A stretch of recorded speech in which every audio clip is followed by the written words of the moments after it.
Hello students, मेरा नाम है शुभम नंदवाना। जी हाँ, ये पीछे फोटोग्राफ में मैं ही हूँ।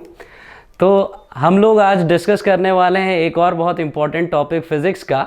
जैसा कि आप सभी लोग जानते हैं, जो हमारे चैनल को पहले से फॉलो करते हुए आ रहे हैं, कि हम आपके लिए लेकर के आए हैं एक रिवीजन सीरीज़ जो कि बहुत इम्पॉर्टेंट होने वाली है आपके आने वाले कॉम्पिटिटिव एग्ज़ाम्स, जो कि हो सकता है नीट या जेई, उसके रिवीजन के लिए, उसकी प्रिपरेशन के लिए। ये वीडियोस आपको बहुत ज़्यादा हेल्प करने वाले हैं कि आप बहुत जल्दी से अपने जो सारे टॉपिक्स हैं, जो साल भर आपने स्टडी किया है, प्रिपेयर किया है, उसको ब्रीफली आप समराइज कर सकें, रिवाइज कर सकें और पता लगा सकें कि कहाँ पर आपको अभी प्रॉब्लम्स हैं, कहाँ काम करने की ज़रूरत है।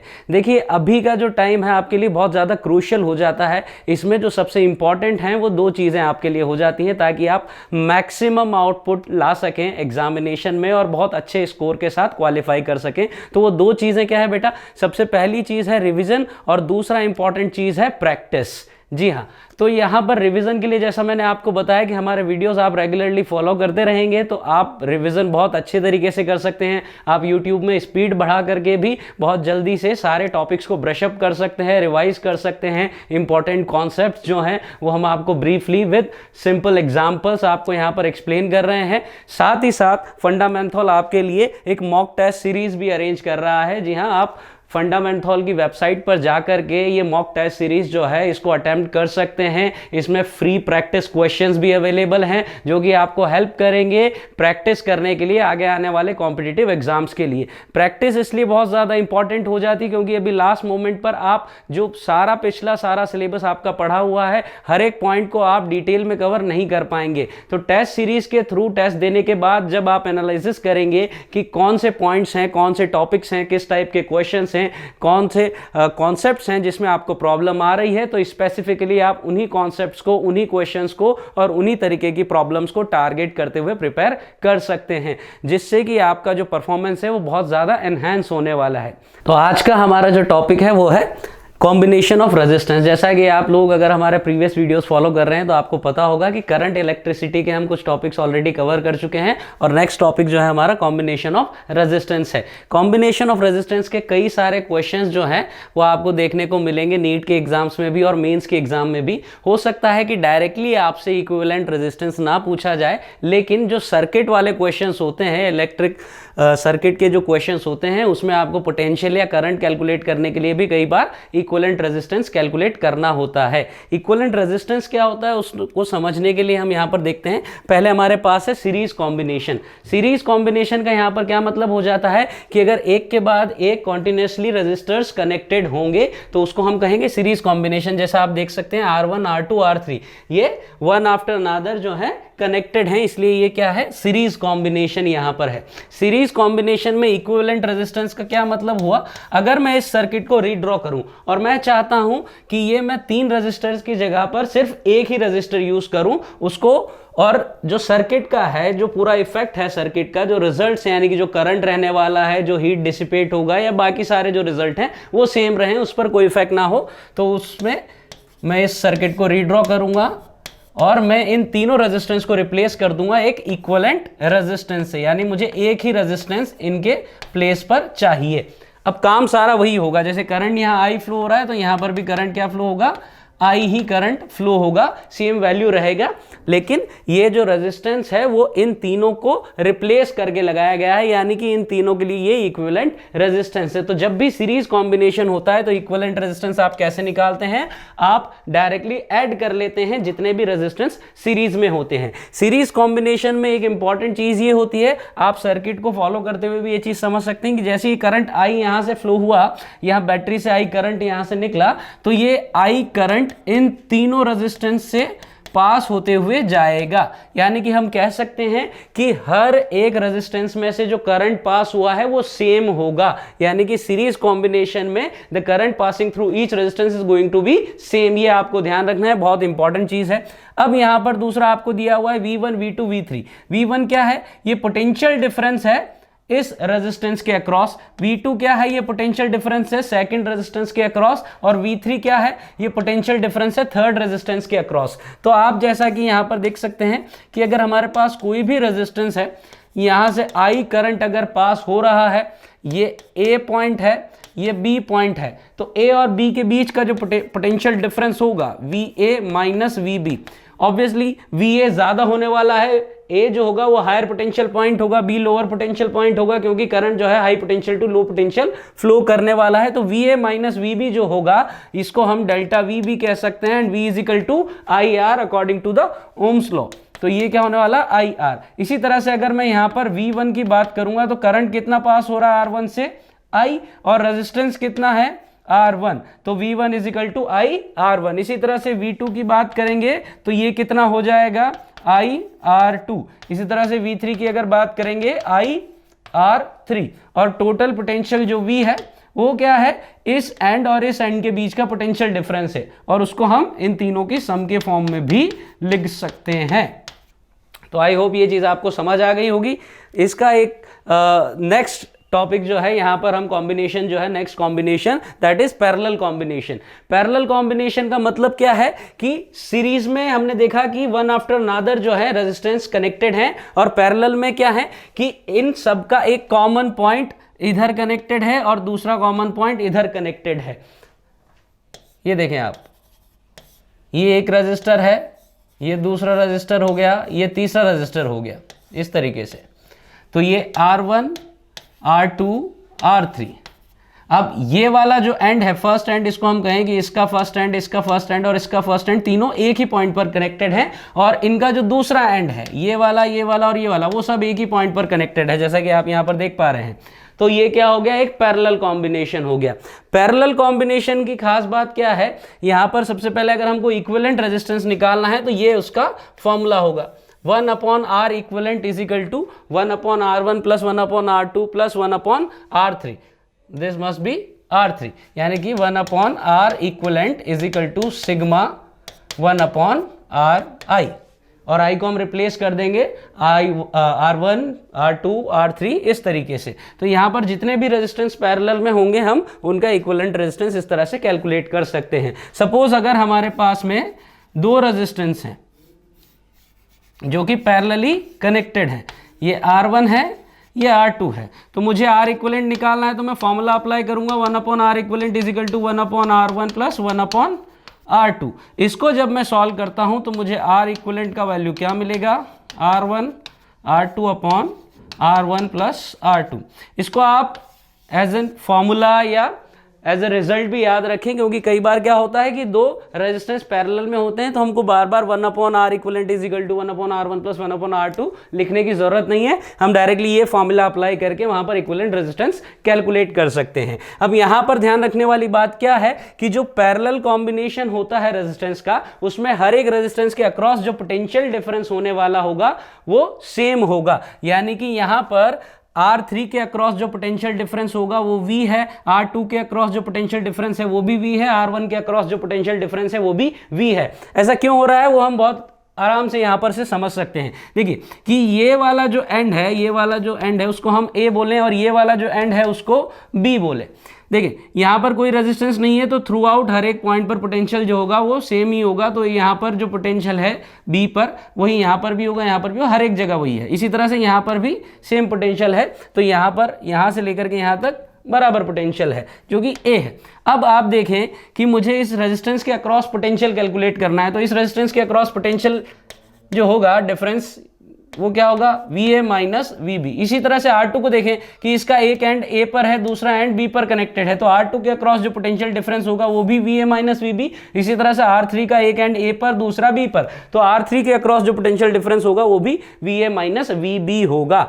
एक चीज और यहां से आप देखें कि हमने देखा कि सीरीज में क्या होता है, करंट सेम होता है हर एक रेजिस्टेंस के अक्रॉस, और यहां पर क्या है, पोटेंशियल डिफरेंस उन रेजिस्टेंस के अक्रॉस जो है वो सेम है, लेकिन करंट जो पास हो रहा है through each resistor is not same always. वो सेम हो भी सकता है बट हम उसको जनरलाइज नहीं कर सकते, लेकिन सीरीज कॉम्बिनेशन में हम जनरली कह सकते हैं कि हमेशा जो है करंट सेम ही होने वाला है हर एक रेजिस्टेंस के थ्रू, लेकिन यहां पर ऐसा नहीं है। अब यहां पर सपोज आपको रेजिस्टेंस R1 और इससे पास होने वाला करंट I1 ये कैलकुलेट करना। अब हम जानते हैं कि इसके अक्रॉस पोटेंशियल डिफरेंस क्या है, V है, तो यहां पर हम again V is equal to I1 R1 apply कर सकते हैं। तो यहां से आपको क्या वैल्यू मिल जाएगा I1 का, which is going to be V upon R1। इसी तरह से अगर आप I2 की बात करेंगे तो potential difference divided by resistance, potential difference V है एंड रेजिस्टेंस इज R2। इसी तरह से I3 का बात करेंगे तो V अपॉन R3।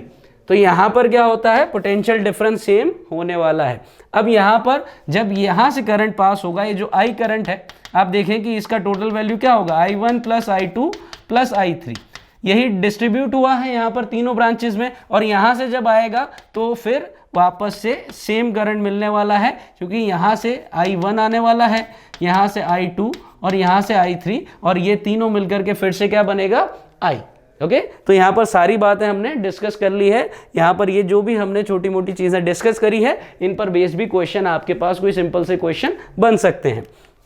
तो यहाँ पर एक एग्जाम्पल हम ले रहे हैं, we need to find the equivalent resistance between points A and D. अब इसको आपने समझना है ध्यान से। यहाँ पर हमको एक सर्किट दिया हुआ है जिसमें हो सकता है पैरेलल कॉम्बिनेशंस भी इंक्लूडेड हों और सीरीज कॉम्बिनेशंस भी इंक्लूडेड हों। तो हमको आइडेंटिफाई भी करना है कि किस तरह का कॉम्बिनेशन है, और उनके इक्विवेलेंट रेजिस्टेंस की वैल्यू भी कैलकुलेट करनी है। हमको ए और डी के बीच में इक्विवेलेंट रेजिस्टेंस कैलकुलेट करना है between A and D. Fine, तो इसके लिए हम सबसे पहला स्टेप क्या करेंगे, आप देखें कि ये 1 ओम और ये 3 ओम, आप देख सकते हैं कि इसके बाद में, यानी कि just after this 1 ohm, this 3 ohm is connected, and this 1 ohm and 3 ohm both are in parallel, in series। तो यहाँ 1 ohm और 3 ohm क्या है, सीरीज कॉम्बिनेशन में है। तो इनका जब हम इक्विवेलेंट निकालेंगे, fine, this one and this one both are in series combination. तो सीरीज कॉम्बिनेशन में हम क्या फॉर्मूला अप्लाई करते हैं, R1 प्लस R2, यानी जितने भी सीरीज में है सभी को हम डायरेक्टली रेजिस्टेंस को ऐड कर सकते हैं। तो यहाँ पर 1 प्लस 3 कितना हो जाएगा, 4 ओम हो जाएगा। देखें, इस पर आपको ध्यान नहीं देना है, पहले जैसा मैं बोल रहा हूं उसी तरह से फॉलो करते चलें। तो सबसे पहले हमने क्या किया, 1 प्लस 3। 1 प्लस 3 क्यों किया है, क्योंकि 1 और 3 क्या है, सीरीज में है, और इनको मिलाकर के हम क्या बोल रहे हैं, R1। तो यहां से अगर मैं सर्किट को रीड्रॉ करूंगा तो ये दोनों मिलकर के क्या बन गया है, R1। तो इसको मैं यहां लगा देता हूं, तो ये R1 है, और यहां पर मेरे पास क्या है, 5 ओम है। मुझे ये A और D के बीच में इक्विवेलेंट रेजिस्टेंस पता करना है। अब आप देखें कि R1 और 5 ये दोनों कैसा कॉम्बिनेशन, देखें कि इन दोनों का एक एंड यहाँ पर साथ में कनेक्टेड है, दूसरे एंड यहाँ पर साथ में कनेक्टेड है। तो ये दोनों आपको नजर आ रहे होंगे कि पैरेलल कॉम्बिनेशन है। तो इन दोनों का रिजल्टेंट मुझे निकालना है, पैरेलल कॉम्बिनेशन। तो कैसे निकाला जाएगा, अभी मैंने आपको फॉर्मूला बताया, दोनों को मल्टीप्लाई करें डिवाइडेड बाय दोनों को ऐड कर दें। फाइन, तो R1 का वैल्यू आया था 4। अब मैं क्या कह रहा हूं कि ये इन दोनों का जो रिजल्टेंट आने वाला है वो R2 है। ये दोनों पैरेलल में है। R1 का वैल्यू कितना है, 4। 4 इंटू 5 डिवाइड बाय 4 प्लस 5, तो ये आ गया आपके पास में 20/9। तो इसको मैं फिर से रीड्रॉ करूंगा सर्किट को, तो ये दोनों मिलकर के क्या बन गया है, R2। और यहां पर मेरे पास कितना है, 6 है, यहां पर कितना है, 2, और ये मेरे पास में है R2। मुझे इन दोनों एंड्स के बीच में इक्विवेलेंट रेजिस्टेंस कैलकुलेट करना। अब आप देखें कि ये 6 और 2 R2 ये दोनों क्या है, सीरीज में है, 6 एंड R2। तो इन दोनों को ऐड करके मैं क्या बोल दूंगा, R3। और R3 कैसे आएगा, ये R2 और ये 6, इन दोनों को ऐड कर दूंगा क्योंकि सीरीज में है। तो ये मेरे पास रिजल्ट आ गया। अब फिर से मैं इक्विवेलेंट रेजिस्टेंस कैलकुलेट करना चाहूं, इस सर्किट को फिर से मैं रिड्यूस करूंगा, तो यहां पर मेरे पास में 2 है, और ये दोनों मिलकर के क्या बन गए हैं, ये मिलकर के मेरे पास बन गया है R3। और मुझे इन दोनों एंड्स के बीच में क्या करना है, इक्विवेलेंट रेजिस्टेंस कैलकुलेट करना। अब आप देख सकते हैं कि ये D पॉइंट है और ये A पॉइंट है, और ये 2 ओम और R3 दोनों क्या है, पैरेलल में है, क्योंकि इनका दोनों का एक एंड यहाँ पर कॉमनली कनेक्टेड है और दूसरा एंड दोनों का यहाँ कॉमनली कनेक्टेड है। तो ये दोनों पैरेलल कॉम्बिनेशन में हैं। तो पैरेलल कॉम्बिनेशन के लिए अगेन हम फॉर्मूला अप्लाई करेंगे, R3 into 2 divided by R3 plus 2, और R3 का वैल्यू हम ऑलरेडी कैलकुलेट कर चुके हैं, तो ये R4 का वैल्यू आ जाएगा। And R4 is nothing but equivalent resistance between point A and D। तो ये आपको पूरा प्रोसेस आई होप समझ में आया होगा। इसमें किसी तरह का डाउट या कंफ्यूजन आपको रहता है तो आप मुझे बता सकते हैं कमेंट सेक्शन में, हम लोग इसको डिस्कस करेंगे। नेक्स्ट यहाँ पर हमारे पास एक और क्वेश्चन है जिसमें अगेन हमको क्या कैलकुलेट करना है, इफेक्टिव रेजिस्टेंस और equivalent resistance between points A and B for the network shown in the figure below. अब ये आपको थोड़ा सा कॉम्प्लिकेटेड लग रहा होगा, देखिए कोई कॉम्प्लिकेटेड नहीं है, आपको सिंपल तरीके से इसको सॉल्व करना है। हमको ए और बी के बीच में इक्विवेलेंट रेजिस्टेंस कैलकुलेट करना है, इन दोनों के बीच में। ओके, तो हम क्या करेंगे, इस एंड से स्टार्ट करते हैं। यहां पर आप देखें कि ये 2 और ये वाला 2 यानी कि ए सी और सी डी दोनों सीरीज में आपको नजर आ रहे हैं, एक के बाद एक दोनों कनेक्टेड है, सीरीज में है, तो इन दोनों को आप ऐड कर सकते हैं 2 + 2, तो ये दोनों मिलकर के कितना हो जाएगा 4। जब ये दोनों मिलकर के 4 हो जाएगा तो मैं इस सर्किट को दोबारा से ड्रॉ कर रहा हूं, आप देखिएगा यहां पर ये 4 है और ये दोनों मिलकर के कितना हो चुके हैं, ये दोनों मिलकर के भी हो गया है 4 ओम। तो ये ए है, ये डी है। बाकी का सर्किट अभी मैंने ड्रॉ नहीं किया, मैं आपको सिर्फ ये वाला पोर्शन समझाने की कोशिश कर रहा हूं यहां पर। अब आप देख सकते हैं कि ये 4 ओम और ये 4 ओम दोनों पैरेलल में है, क्योंकि दोनों का एक एंड यहां पर कॉमनली कनेक्टेड है और यहां दोनों का दूसरा एंड यहां कॉमनली कनेक्टेड है। तो यहां पर इन दोनों को जब मैं सॉल्व करूंगा तो पैरेलल कॉम्बिनेशन में क्या आने वाला है, 4 × 4/4 + 4। तो इसको सॉल्व करने पर क्या मिलेगा आपको, 2 ओम। देखिए यहां पर एक और बहुत अच्छा रिजल्ट आप देख सकते हैं कि अगर हमारे पास में दो रेजिस्टेंस हैं R एंड R और दोनों पैरेलल में है, अब इनके लिए इक्विवेलेंट रेजिस्टेंस का फॉर्मूला हम जानते हैं, R1 × R2 R1 + R2। तो अगर मैं लिखूंगा तो R × R that is R² R + R 2R। तो सॉल्व करने पर क्या आता है, R/2। यानी सिंपल सी बात है कि अगर दो इक्वल रेजिस्टेंस जो है वो पैरेलल में है तो उनका इक्विवेलेंट रेजिस्टेंस कितना आने वाला है, वो किसी भी एक रेजिस्टेंस के वैल्यू का हाफ होने वाला है। यानी कि दो 4 वैल्यू के रेजिस्टेंस पैरेलल कॉम्बिनेशन में है तो इक्विवेलेंट रेजिस्टेंस उनका कितना आने वाला है, 2। तो आप यहां पर देखें कि 2 + 2 AC एंड CD दोनों सीरीज में 4, और यहां पर इन दोनों को हमने देखा कि ये 4 हो गया है दोनों सीरीज में, और ये जो AD है, sorry this is not B this is D, तो AD है तो यहां पर वैल्यू कितना है 4। तो ये दोनों पैरेलल में मिलकर के कितना होने वाला है, हाफ हो जाएगा, क्योंकि सेम वैल्यू है दैट इज 2। तो आप यहां पर देखें, ये कैलकुलेशन देखें बिटवीन A एंड D, ये A एंड D के लिए कैलकुलेशन हुआ है। तो 2 + 2 दोनों क्या है, सीरीज में है, इसलिए ऐड हुआ है, फाइन। और यहां पर ये 4, ये क्या है, पैरेलल में है, पैरेलल में इसलिए 1/this + this। ये आप देख सकते हैं कैलकुलेशन यहां पर। देखिए ये क्यों हुआ है यहां पर ऐसा, उसको मैं फिर से आपको एक बार एक्सप्लेन कर देता हूं। ये कैलकुलेशन किस तरह से आया, हो सकता है कुछ स्टूडेंट्स को इसमें कंफ्यूजन हो जाए, तो मैं आपको फिर से ये कैलकुलेशन एक बार बता देता हूं।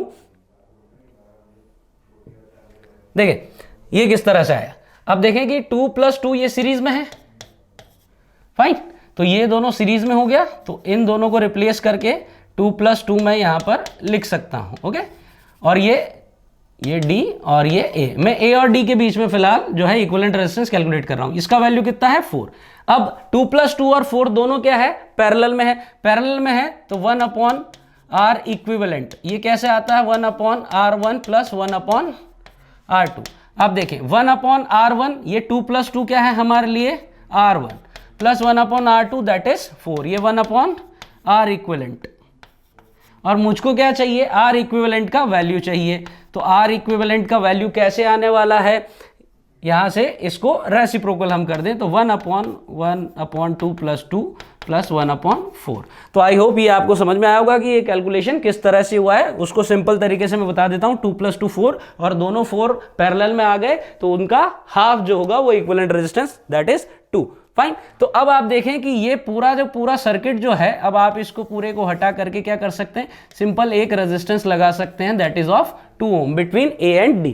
अब आगे चलते हैं, अब कैलकुलेशन हम देखेंगे बिटवीन A एंड E। हम क्या कर रहे हैं, एक एक करके ब्रांचेस जो है रिमूव करते जा रहे हैं। अल्टीमेटली हमको A और B सिर्फ एक ही ब्रांच चाहिए, fine.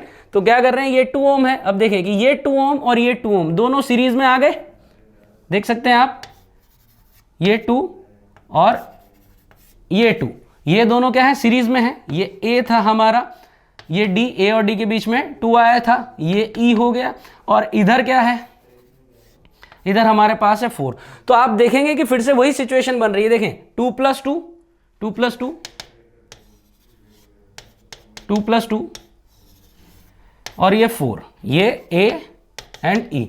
So between A and E again same calculation होगा। आप देख सकते हैं कैलकुलेशन मैंने आपको एक्सप्लेन किया ऑलरेडी। तो इनका रिजल्टेंट भी क्या आने वाला है, 2 + 2 4, 4 and 4 both are in parallel. तो रिजल्टेंट कितना आने वाला है, यहां पर इक्विवेलेंट आने वाला है, दैट इज 2। तो अब आप देख सकते हैं कि ए और ई के बीच में भी क्या आ गया है, 2। अब मैं दोबारा से अगर ये डायग्राम क्रिएट करूं, ये सर्किट ड्रॉ करूं, तो यहां बिटवीन ए एंड ई ये सब कुछ रिमूव हो चुका है। ए डी का इक्विवेलेंट निकाल चुके, ए ई के बीच का निकाल चुके। अब हमको ए एफ के बीच का इक्विवेलेंट निकालना है।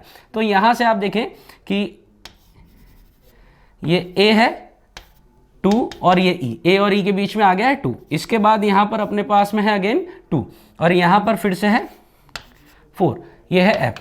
तो आप फिर से देखें कि इसको अगर मैं ए और एफ के बीच में रिजल्टेंट कैलकुलेट करना चाहूं तो ये कितना हो रहा है, फिर से ये दोनों सीरीज में आ गए हैं, A E and E F, 2 + 2, 2 + 2, this is A, this is F. तो ये सेम टू सेम कैलकुलेशन जो ए और ई के लिए हुआ, जो ए और डी के लिए हुआ, वही ए और एफ के लिए भी होने वाला है। तो सेम कैलकुलेशन अगेन, इनका रिजल्टेंट कितना आने वाला है, यहां पर 2 आने वाला है। 2 + 2 4, 4 दोनों 4 हैं और दोनों पैरेलल में हैं। तो रिजल्ट जो होगा इक्विवेलेंट रेजिस्टेंस ए और एफ के बीच में वो क्या होगा, 4 का हाफ होगा, दैट इज 2। तो यहां से हम देख चुके हैं कि ए और एफ के बीच का कितना आ चुका है, इक्विवेलेंट रेजिस्टेंस 2 आ चुका है और ये सब कुछ रिमूव हो चुका है।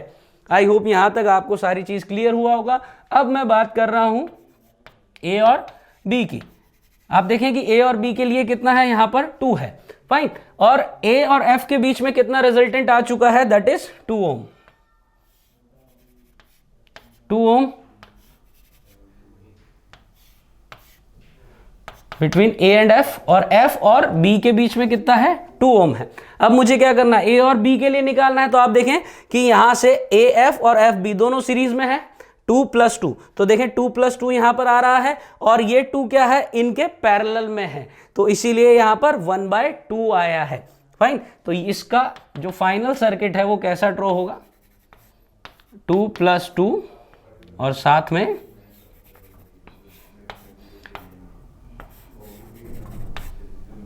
ये 2, फाइन। तो ये आपका ए और ये बी, ये दोनों क्या हो गए, पैरेलल में। और पैरेलल का दो रजिस्टर अगर पैरेलल में है तो उनका इक्विवेलेंट रेजिस्टेंस किस तरह से कैलकुलेट करना है ये हम ऑलरेडी जानते हैं। तो आप अगेन ये कैलकुलेशन देख सकते हैं, फाइन। तो यहां पर क्या हो जाएगा, 1 / 1/2 + 2, 2 + 2 इज बिकॉज ऑफ दिस, क्योंकि ये दोनों सीरीज में हो गए थे, ऐड हो गए तो ये आ गया है। और 1 / 2 किस लिए आया, क्योंकि ये इनके पैरेलल में है। तो फाइनली आपको क्या मिलेगा, equivalent resistance between A and B, that is 4/3। तो ये दिखने में कॉम्प्लिकेटेड है, लेकिन आप स्टेप बाय स्टेप फॉलो करेंगे, जो सारा प्रोसेस मैंने बताया है इनको कैलकुलेट करेंगे, तो ये कैलकुलेशन आपके लिए काफी इजी हो जाएगा। बहुत सिंपल तरीके से आप कर सकते हैं। And it is not necessary कि आप इसी तरीके से इसे लिखें। ये यहां पर लिखा हुआ है, ये एक लिखने का तरीका है, कैलकुलेट करने का तरीका है। आप सिंपली इसको इस तरह से भी कैलकुलेट करें, जैसा मैं पहले भी बताया आपको कि ये दोनों सीरीज में हो गए 2 + 2, तो ये सीधा हो गया है 4 और 4 पैरेलल में है, तो रिजल्टेंट क्या आने वाला है, 2। आपको इस तरह से लिखना नेसेसरी नहीं है, आप जिस तरह से कंफर्टेबल हैं आप उस तरह से यहां पर इसको नोट कर सकते हैं, लिख सकते हैं, सॉल्व कर सकते हैं, कैलकुलेट कर सकते हैं, फाइन। नेक्स्ट है यहां पर हमारे पास find the equivalent resistance between A and B. अब आप देखेंगे कि पिछले क्वेश्चंस में हमको नजर आ रहा था कि कौन सीरीज है कौन पैरेलल में है, लेकिन यहां पर इट इज क्वाइट कंफ्यूजिंग।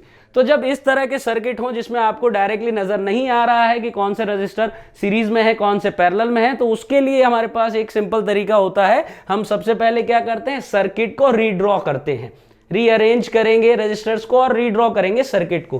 कैसे किया जाता है उसका मैं आपको एक तरीका बताता हूं। देखिए यहां पर हमारे पास ए और ये बी, सेम सर्किट अभी लिया हुआ है, ए और बी ये पॉइंट ऑलरेडी गिवन थे। अब जो जंक्शन अननोन थे, जैसे कि ये जंक्शन है, ओके, इनको आप कोई पॉइंट बोल दें, जैसे इसको हमने बोल दिया x और ये हमने बोल दिया y। अब हम सर्किट रीड्रॉ करें। अब हमारे पास 4 पॉइंट हैं, a, b, x और y, fine. a, b, x और y नजर आ रहे हैं आपको, 4 पॉइंट यहां पर हो गए। हमको निकालना था resistor equivalent resistance between A and B, fine. तो ए और बी को हम एक्सट्रीम एंड्स पर रखेंगे और एक्स वाई को बीच में आप कहीं भी रखें। फिर आप सर्किट को रीड्रॉ करें कुछ इस तरीके से, फाइन। जैसे यहां पर ए पॉइंट था, ये बी पॉइंट है, फाइन। अब ये वाला y है और ये वाला a है। अब आप एक चीज यहां पर समझे कि ए और वाई को मैंने एक वायर से कनेक्ट किया हुआ, बीच में कोई रजिस्टर नहीं है, यानी कि जो पोटेंशियल ए पर होगा वही पोटेंशियल वाई पर होगा। देखें पोटेंशियल डिफरेंस किस लिए आता है, जैसे यहां पर रजिस्टर है, ये पॉइंट ए है, ये पॉइंट बी है, ये मैं एक एग्जांपल ले रहा हूं, आप देखें। So V A minus V B is equal to I R. अगर ये आर जीरो होगा तो क्या होगा, V A minus V B is equal to zero, it means V A is equal to V B. यानी कि दो points के बीच में अगर कोई रेजिस्टेंस नहीं है तो कोई पोटेंशियल ड्रॉप नहीं होगा। पोटेंशियल ड्रॉप नहीं होगा तो थ्रू आउट उस वायर में या हर पॉइंट पर पोटेंशियल सेम होगा, यानी उन दोनों एंड्स पर पोटेंशियल क्या होगा, सेम। तो यहां देखें कि इस पूरे वायर में कोई रेजिस्टर नहीं है, ओके।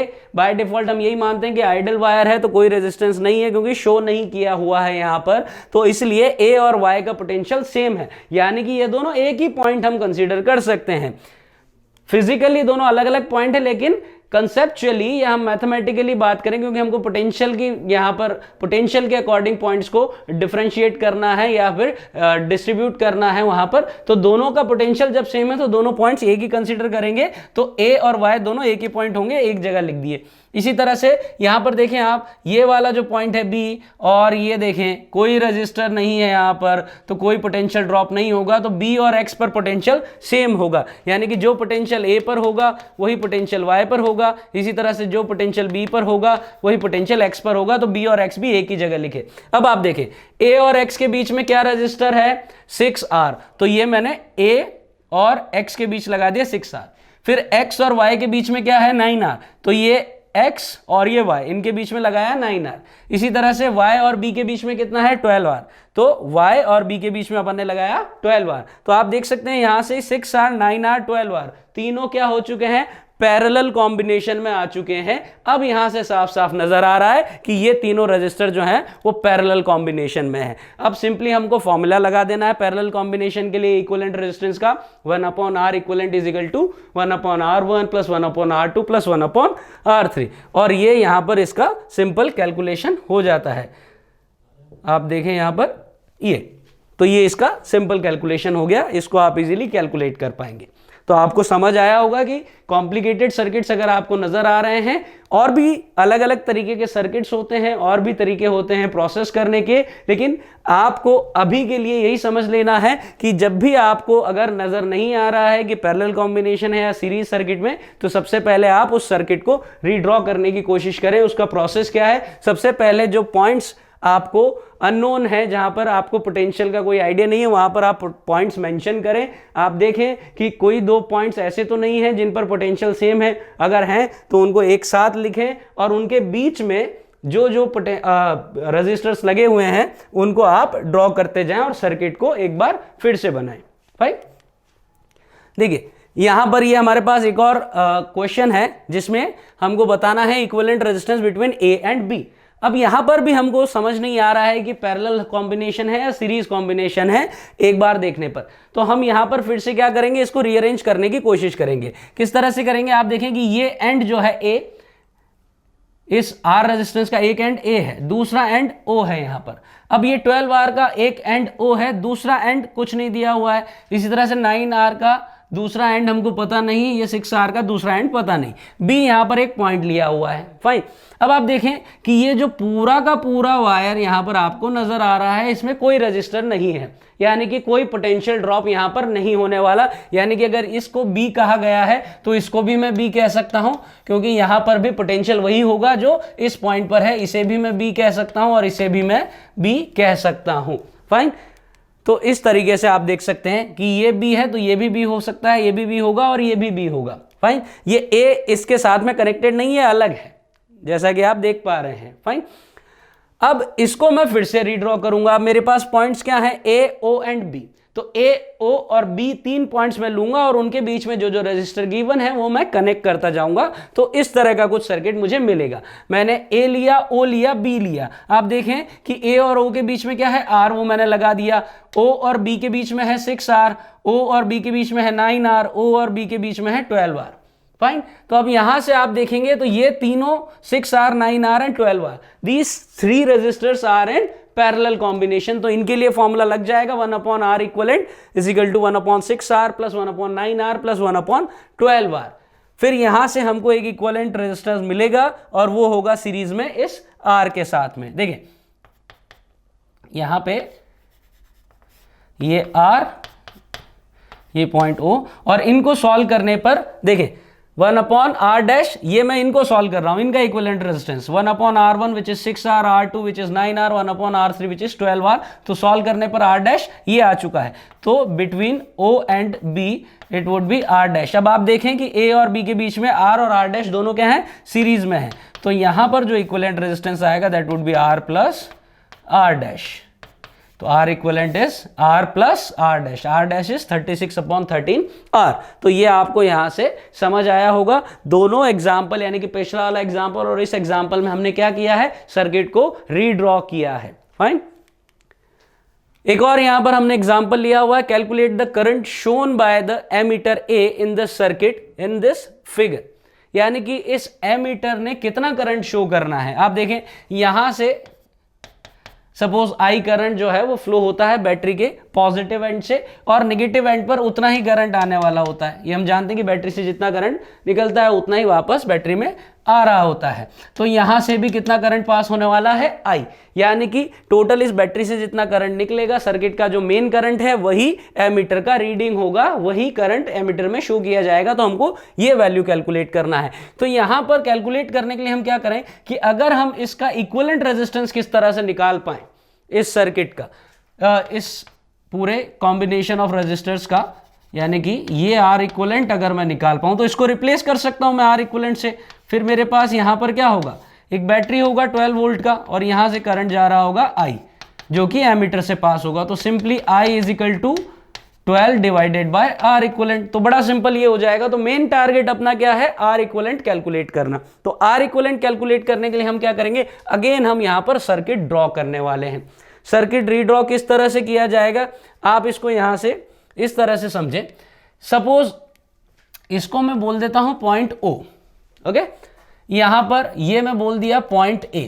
अब ये पॉइंट A है, आप देखिए कि यहां पर कोई रजिस्टर नहीं है, तो ये भी A पॉइंट में बोल सकता हूं क्योंकि यहां पर भी वही पोटेंशियल होगा जो इस पॉइंट पर है। इसी तरह से इसको भी A बोला जा सकता है। अब यहां तो दूसरे रजिस्टर आ गए तो A पॉइंट और कहीं नहीं होने वाला है। इसी तरह से यहां पर इस पॉइंट को मैं बोल देता हूं B। यहां पर भी B क्योंकि कोई रेजिस्टर नहीं है, कोई पोटेंशियल ड्रॉप नहीं होगा, ये भी हो गया B। अब मेरे पास 3 पॉइंट हैं A, O और B, और मुझे कैलकुलेट करना है equivalent resistance between point A and B ताकि मैं उसे यहां पर लगा सकूं A और B के बीच में। तो A और B के लिए मुझे A और B के क्रॉस मुझे क्या कैलकुलेट करना है, इक्विवेलेंट रेजिस्टेंस। अब मैं इसको रीड्रॉ करता हूं। आप देखें ये मेरा पॉइंट हो गया O, ये हो गया A और ये हो गया B।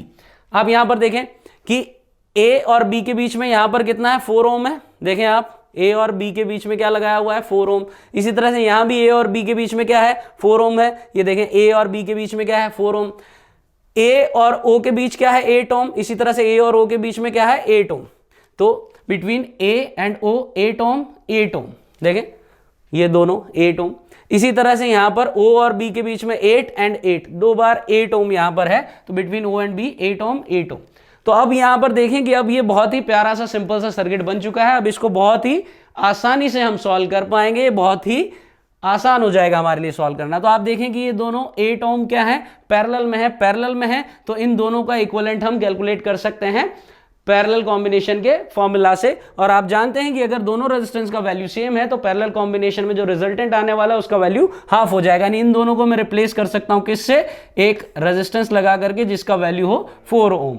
इसी तरह से ये दोनों भी पैरेलल में सेम वैल्यू 8, तो इनका जो इक्विवेलेंट आएगा दैट इज 4 ओम। तो अब यहां से देखें आप कि ये 4 और ये 4 सीरीज में हो गया, तो इन दोनों का रिजल्टेंट क्या आने वाला है, 8 ओम। और अल्टीमेटली मेरे पास में क्या बचेगा, यहां पर ये 4 है, ये 8 है और ये 4 है।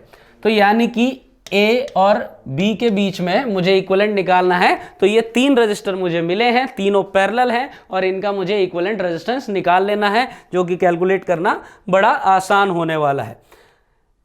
ये बाकी सब मैं हटा देता हूं और आप यहां पर समझें कि ये किस तरह से आने वाला है। तो जैसा कि मैंने बताया कि ये 8 और 8 जो हैं दोनों क्या हैं, पैरेलल में थे, तो उनको सॉल्व किया तो 4 ओम यहां से आ गया है हमारे पास में। फाइन, यहां पर भी 4 आ जाएगा। और फिर जैसा मैंने आपको बताया था कि ये 4 और ये दोनों 4 जो है वो सीरीज में, तो ये हो गया 8 और ये 4। अब इन तीनों का जो रिजल्टेंट मुझे कैलकुलेट करना है तो वो मैं यहाँ पर देखें आप कैलकुलेट कर पाऊंगा। 1/R1 which is 4, 1/R2 which is 8, 1/R3 which is 4 again. So resultant यहाँ से क्या आ गया है 4/5 ओम। और जैसा मैंने आपको बताया था कि ये सर्किट हम रीड्रॉ कर सकते हैं R इक्वलेंट और ये 12 वोल्ट के बैटरी के साथ में। तो यहाँ से जो करंट पास होगा that would be 12/R equivalent. So 12/R equivalent which is 4/5, then answer is 15 ampere. Next example जो है हमारा वो है एक इनफाइनाइट रेजिस्टेंस सीरीज का। यहाँ पर हमको दिया हुआ है find the equivalent resistance between A and B. ये 2 पॉइंट्स हैं ए एंड बी, इनके बीच में हमको इक्विवेलेंट रेजिस्टेंस फाइंड करना है।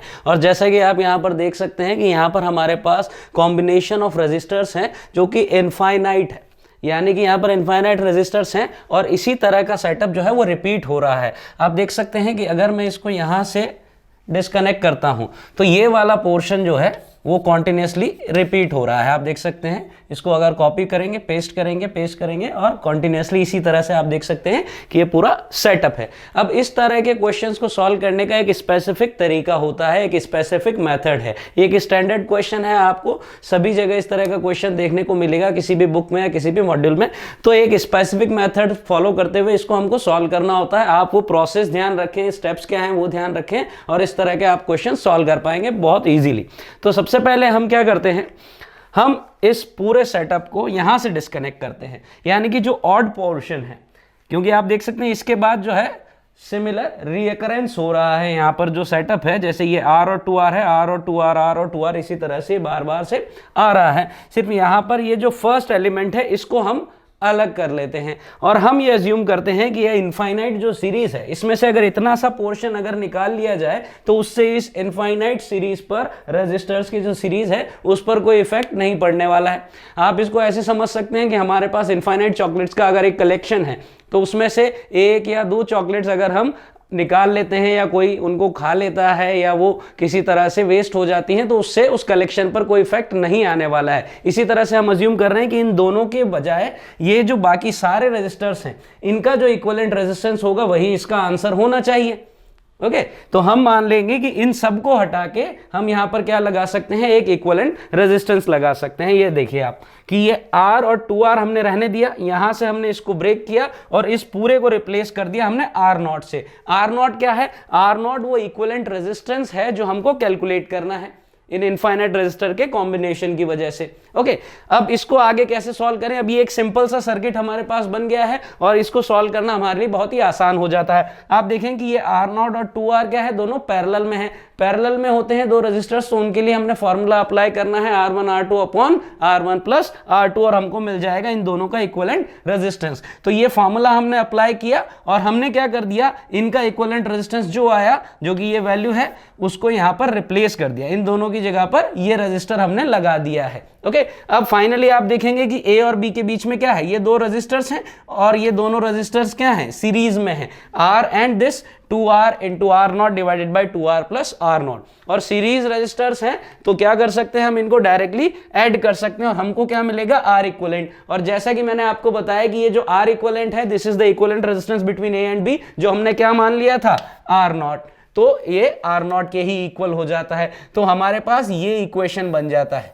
अब हमको क्या करना है, सिंपली इस इक्वेशन को सॉल्व करना है। तो ये क्वाड्रेटिक इक्वेशन बनेगा और क्वाड्रेटिक इक्वेशन को यहां पर हम सॉल्व कर सकते हैं। तो हमारे पास 2 रिजल्ट यहां पर आए हैं, 2R एंड -R। तो नेगेटिव R जो है ये तो रेजिस्टर हो नहीं सकता है, तो 2R is the correct answer here. Okay, I hope ये क्वेश्चन आपको क्लियर हो गया होगा। इसी मेथोडोलॉजी को आपको फॉलो करना है कि यानी कि जो ऑड पार्ट है उसको आप रिमूव करें, उसको सेपरेटली ले लें, बाकी जो पूरा इनफाइनाइट कलेक्शन ऑफ रेजिस्टर्स है उनको रिप्लेस कर दें हम इक्विवेलेंट रेजिस्टेंस से और एक सिंपल सर्किट बनाते हुए उसे हम सॉल्व करें। ओके, तो आई होप ये सारी चीज़ें आपको क्लियर हुई होंगी। नेक्स्ट वीडियो में हम और भी सारे क्वेश्चन डिस्कस करेंगे और भी कई सारे टॉपिक्स डिस्कस करेंगे जो कि आपको कंप्लीट रिवीजन में बहुत ज़्यादा हेल्प करने वाले हैं। तो प्लीज़ हमारे चैनल को फॉलो करते रहें और इसी तरह से हमारे वीडियोज़ को लाइक करते रहें, शेयर करते रहें और चैनल को सब्सक्राइब करते रहें। Thank you.